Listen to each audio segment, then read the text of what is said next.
Hotel intercontinental Dhaka শহরের অন্যতম বিলাসবহুল 5 তারকা হোটেল, যেটির অবস্থান রাজধানীর শাহবাগে। হোটেলটির পূর্ব পাশে রমনা পার্ক, দক্ষিণ পাশে বারডেম হাসপাতাল এবং পশ্চিম পাশে বঙ্গবন্ধু শেখ মুজিবুর রহমান মেডিকেল বিশ্ববিদ্যালয়। হোটেলটি চালু হয় 1966 সালে ইন্টারকন্টিনেন্টাল ডেকা নামে, যার স্থপতি ছিলেন উইলিয়াম বি ট্যাবলার। বাংলাদেশের মুক্তিযুদ্ধ চলাকালীন অনেক গুরুত্বপূর্ণ রাজনৈতিক ঘটনার সাক্ষী এই হোটেল। 1970 সালের নির্বাচনের পর থেকে এতে অনেক রাজনৈতিক ঘটনা সংঘটিত হয়। 1971 সালের মুক্তিযুদ্ধ চলাকালে রেড ক্রস এটিকে নিরপেক্ষ স্থান হিসেবে ঘোষণা করে।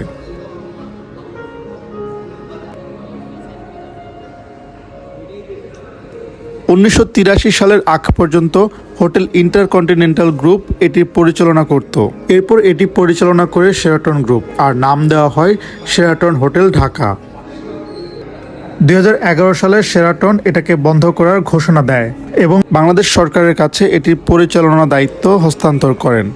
এরপর বাংলাদেশ সরকার এটিকে দায়িত্ব নিয়ে এর নাম করে রূপসী বাংলা হোটেল।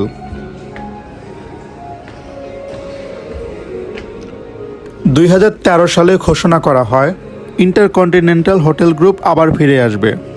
বড় ধরনের সংস্কার শেষে 2018 সালের 13 সেপ্টেম্বর এই হোটেলটি নতুনভাবে চালু হয়।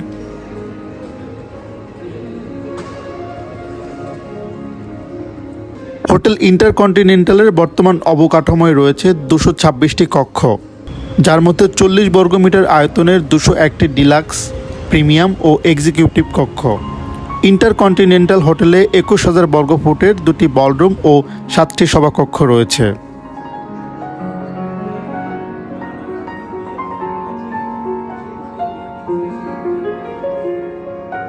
ইন্টারকন্টিনেন্টাল হোটেল ভেতর এবং বাহির দুই দিক থেকেই দেখতে ভীষণ সুন্দর ও চমৎকার।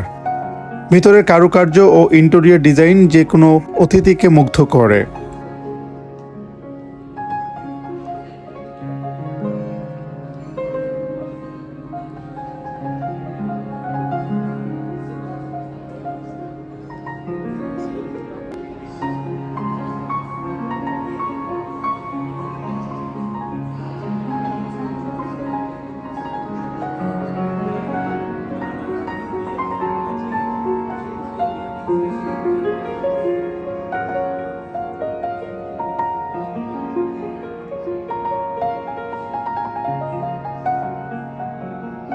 এবং হোটেলের ভিতরে প্রায় সময় লাইভ মিউজিক শুনতে পাওয়া যায়।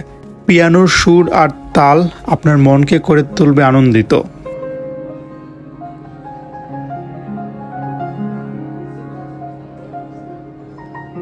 হোটেলের খাবার অসাধারণ। এখানে দেশি বিদেশি শেফদের হাতে তৈরি বিভিন্ন রকমের মুখরোচক খাবার পাওয়া যায়।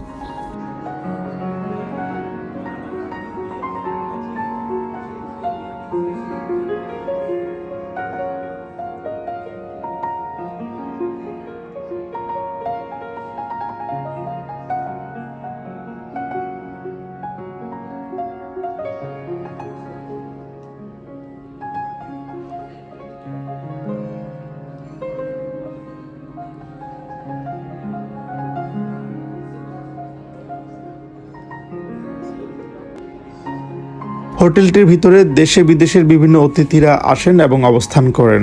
নিরাপত্তার দিক থেকে এটি বাংলাদেশের অন্যতম সেরা হোটেলগুলোর মধ্যে একটি।